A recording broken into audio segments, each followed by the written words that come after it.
Warm welcome to your very own Coach Bolton, Jason Donovan.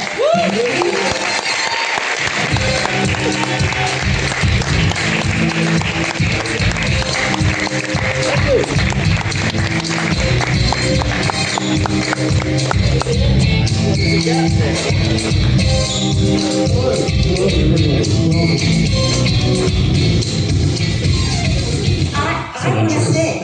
Jason, welcome. I want to see what you like with a basketball because you did a really good flip with that mic before. Wow. Golly, well, I haven't really haven't been playing with the basketball for a while, but maybe over my holidays I might get a chance to sort of throw a few hoops. Yeah, you'll have moves we've never seen. We will. We will. Oh, we will. This is exciting. You are here. You're in Salford. You're going to be Coach Bolton. Yes. What was it that made you want to play Coach Bolton? Because we've seen you do TV, you've got an amazing recording career, and it's like, what drew you to Coach Bolton? Well, I think as the guys sort of just said, really, nostalgia is a big factor in popular culture. And for me, my children grew up on High School Musical. I went to a few premieres with them, and of course we watch it repeatedly on TV. And I think that plays a big part in life. Particularly as a dad. It's a little bit like that sort of Frozen musical type of effect for my youngest daughter, who was 15. She loved Frozen, and I did too. I love a great story. I love great songs. Disney. It's very uplifting. It's very positive. But there are messages underneath.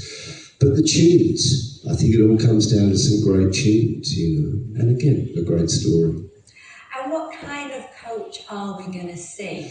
Well, I don't know. I knew you were going to ask that question. I think for me, I tend to approach musicals as an actor because I think, I don't sing in this show.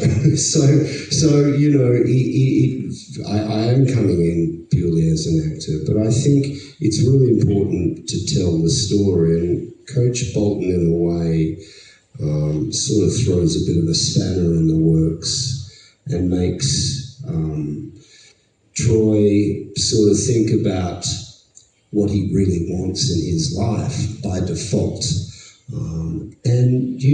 Having kids that have gone through school and having gone through school myself and watching my peers as swimmers in Australia or football players and that pressure to be a sports person or not, I was never great at sports, not bad, but I was never elite. My dad's an actor. And my dad always encouraged me to do what I want, my passions in my life. But I think this story holds a different sort of narrative in a way. So going back to your question, I'd like to really see him as the sort of the iron bolt in there that maybe gives the other characters the chance to sort of bounce off in a way, you know what I mean? I probably didn't explain that very well, but yeah. You did, honestly, and talking about kind of not being great at sports, I wonder what would you like at high school, Jason? I was never that academic, but I worked very hard, Good. Was basketball, basketball, we don't play basketball in Australia. No, we don't play basketball in Australia. But I think, going back to that character of Bolton, it's important to be authentic within that character and to not be too larger than life is what I probably would say to these guys in the rehearsal room, because to enable that to shine through will enable those big, light, happier moments to be happier. There has to be drama in what he says, and it has to be meaningful and strong. Yeah.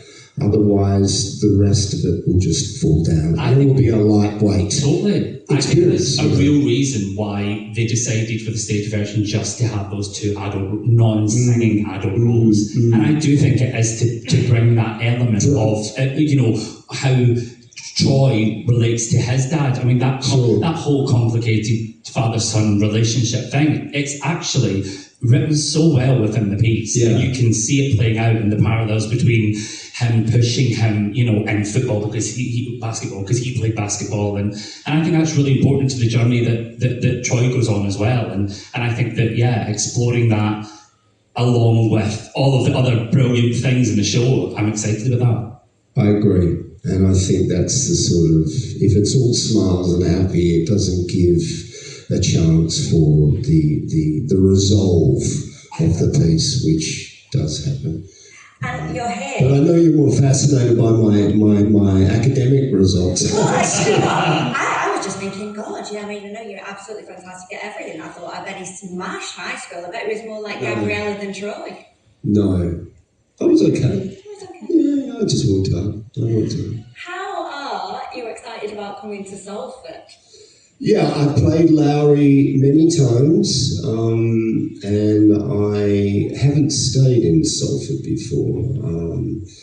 But look, the community here, the people here, the audiences here. I've done Manchester, can I say that? Because apparently this is only Greater Manchester. Greater Manchester. You know, I've seen Manchester change, and I'm sorry if that, you know, a lot, even here. I mean, didn't exist 20 years ago. So I've seen this city, this greater Manchester, change a lot. And so culturally exciting, great food, great people, great restaurants, great hotels. It's buzzing. Well, we're definitely going to adopt you, was she? Yeah. You are playing our Coach Bolton. You have a friend who you're going to be passing the basketball to who gets to London. And I have seen you, I think on social media, you had a bit of a snap together. Did you see him when he was running, or did he see you? I was at my daughter's school picking up or dropping off my daughter, and he just ran by. It was sort of quite bizarre. I know Harry from Strictly Come Dancing. Yeah. And we did the same year in 2011. He won, I didn't, which is really sad. Let's not talk about that. I came third. I got a bronze for that one. That's good. That's still good for someone who's got two left feet, you know. You were my favourite. Really? Yeah. That's a Brucey line. I know. Oh, yeah. So, yeah. Harry, great. You know, I believe, I'm sure, as my tenure of this role comes to an end here, I will see a bit of Harry, you know, looking on. And listen, for me, this is a great moment to be able to create a role a bit. So hopefully, you know, Harry will take a little bit of what I might have done, or the choices. That's what I was just going to say. That's what we're excited about. You know, essentially, we get to make this. Our version of this show doesn't exist. You know, and this is a brand new version. So we're getting to explore these relationships with the actors in the room and make this with them in a collaborative way. So to be able to create, you know, the role with Jason, and then, you know, be able to, you know, take those bits that we learnt that work, and then for Harry to bring his stamp onto it, I think it's going to be, again, just bring a whole new lovely experience to the future of the show. Because when I auditioned for you guys and I wanted to play the part of Gabriella, you guys sort of went, well, you know, you'd be a great older version of Troy. You were that close. Anyway, I thought that was quite funny, actually. Jesus. Tough audience.